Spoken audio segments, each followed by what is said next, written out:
So we're relying on the mountains, we're relying on the coast, waiting for our next big fly fishing trip. Hi, Dave from Jesse Brown's here to tell you you don't have to wait.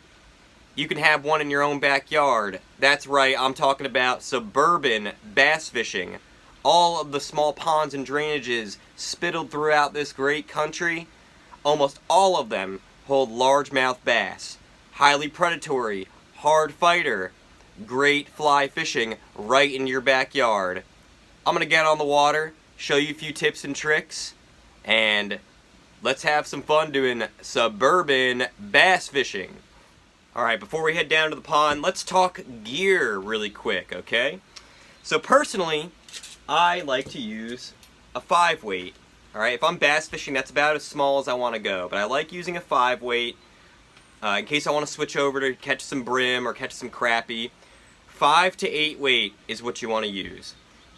If you're using some bigger flies, you definitely want to go up from a 5-weight. I'm not using anything too big. I usually use flies that are about 3 or 4 inches. Obviously, you know, you're going to have some bigger, heavier ones out there, but I like to use a 5-weight. I think if you want to be on the safe side, ponds and drainages, 6 or 7 is about, you know, your max. 8-weight is great for casting bass flies for smallmouth and rivers and bigger lakes and stuff, but on the ponds and drainages, I don't think you need to get quite so large. As far as line, you can use a sink tip line if you want. You're going to be fishing a lot of submerged streamers. I don't think it's necessary. A floating line will do you just fine.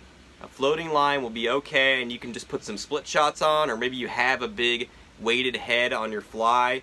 These jawbreakers have a nice tungsten head on that jig there. If you just wait and do that, and do a slow retrieve, which I'll show you, the method I use here in the ponds, then you know you may not need it. But bring some split shots. A floating line should work. If you have a sink tip line, great. But 5 to 8 weight and a floating line should do it for you. So before we get to fishing, let's talk a little bit about some of the flies we're going to carry with us when we're going to our suburban ponds and drainages. Alright, so gotta have, when you're bass fishing, some poppers, alright? Poppers are working really well in the early morning and late in the evening. Let's say you're going to do a little fishing before you go inside and eat dinner or after dinner. Poppers are great, especially if you got a really nice pond with a bunch of lily pads and lotuses growing on it. That's a lot of good cover for bass. If you get a weedless popper and float that over just pop them over the lily pads, you'll get some pretty big explosions. Now, a lot of times you're actually not going to be fishing right on the surface. You're going to want to fish below the surface, and that's where I like to bring out this MVP. This is the Jawbreaker, alright? Curly tail, built like a woolly bugger with some big old legs on it. Upturned hook, so I'm not grabbing all those weeds on the bottom, right? I can just bounce it right off the bottom. Nice slow retrieve. This thing definitely kills. Another killer, another upturned hook MVP is Ocean Flies USA Redfish Crusher, right? Works fantastic for bass too. Another really great fly, pretty bright, very attractive, definitely a pond killer. Once again, got that upturned hook. We can all appreciate that, so we're not constantly getting hung up. The chenille worm, right? We can fish worms almost just with a fly rod, just like people do with Senko worms on conventional gear. Alright, nice long worm here. Got a little weed stopper here. Probably going to want to put some weight, get a sinking line on this one. Nice, slow retrieve. These are the flies I would be bringing with me down to the ponds. Have a little box in your car. Just keep it in like a fanny pack or something. Bring it around with you whenever you feel like you have the itch and want to go out and do some suburban bass fishing. Alright everybody, welcome to the pond, my local suburban bass pond. Alright, got plenty of space, you know, got the fountain in the middle, little aesthetics there. So I'm going to be fishing with the Jawbreaker. I'm going to start with that. So I'm just going to show you how you should kind of attack this. Alright, there's a whole perimeter of this pond. and we want to try to find where the bass are located. So right where I am, there's some cover right there. All right, so we're gonna start right here. All right, I'm gonna fish this whole perimeter. So what I wanna do first is I wanna cast 0 degrees along the shoreline. Then I wanna cast 45 degrees. Then I wanna cast 90 degrees. All right, this is what I call fanning. All right, I wanna fan my way around the perimeter of the pond and try to locate those fish. All right. All right, got a nice undercut tree here. See if anybody's hanging out underneath it. I'm doing my 0 degrees along the shoreline here. I'm retrieving a little faster than I normally would just for sake of the video. All right, now I'm going to 45. All right, feel free to cast much further than this. Once again, just speed's sake for the video. All right, 45 degrees. And now I'm gonna cover my 90 straight out. All right, retrieve, retrieve, retrieve. And feel free to try that a second time if you want, but normally after I've done my fanning there, I'm gonna move forward. All right, moving forward, and I'm going to repeat the process again. I'm gonna go 0 degrees, 45 degrees, 90 degrees.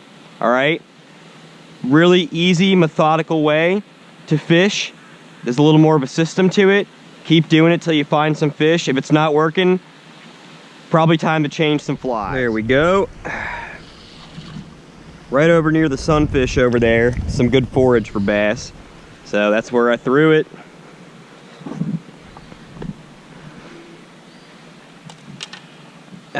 And there we go.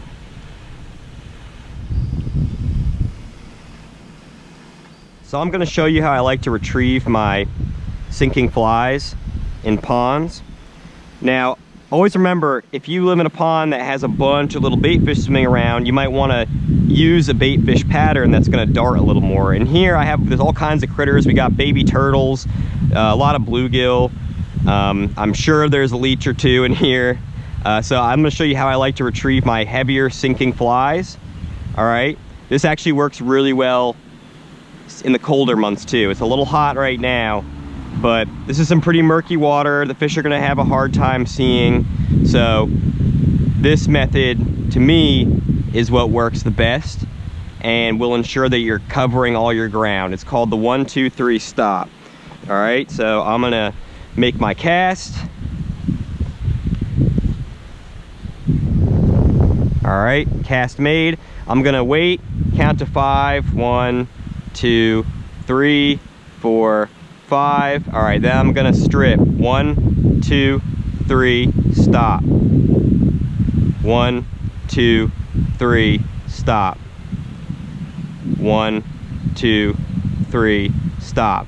So now it's bouncing. 1, bop, bop, sink, bop, bop, bop, sink. All right, works really well, attracts a lot of fish. If you're using, like I said, if you're using a bait fish pattern, you're probably gonna wanna go a little faster. Strip, strip, strip, strip, get that darting motion out of it. It all is gonna depend on what you're using. Just remember to keep fanning, all right? And you can try multiple flies around the pond, all right? Especially if you got a lot of time. Also, I mean, we're seeing a ton of bluegill around here. Remember, bring out your 3-weight, bring out, you know, your little 2-weight, whatever. Catch some bluegill. I mean, you can use the dry flies that you use for trout. I mean, they're really not picky. They'll go after anything. If you're not catching any bass, take advantage of the other species that are in that pond. I mean, in this pond we have brown bullhead catfish, white bullhead catfish, bluegill, crappie.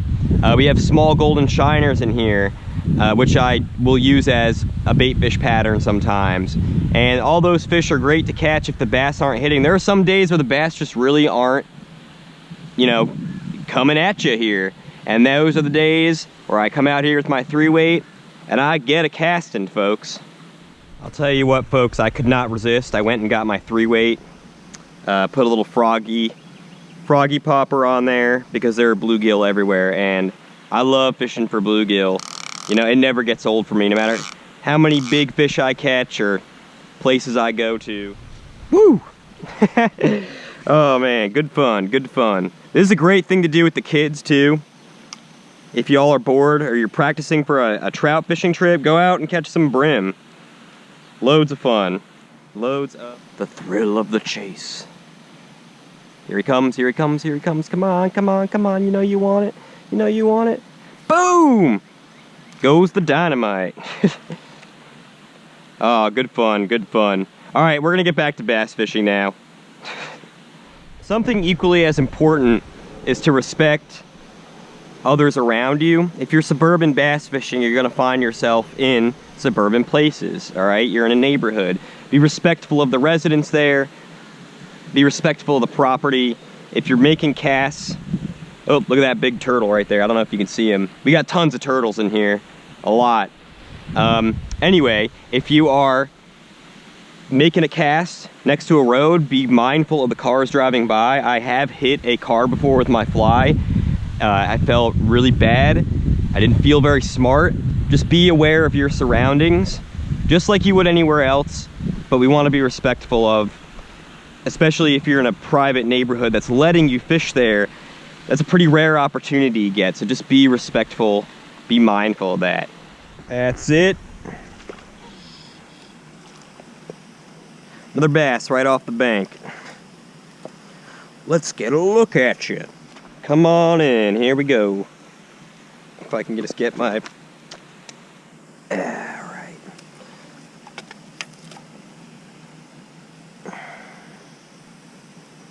Here we go, folks.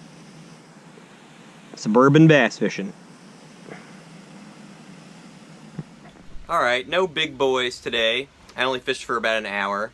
Here's a picture of a bigger one I caught the other day out of the same pond.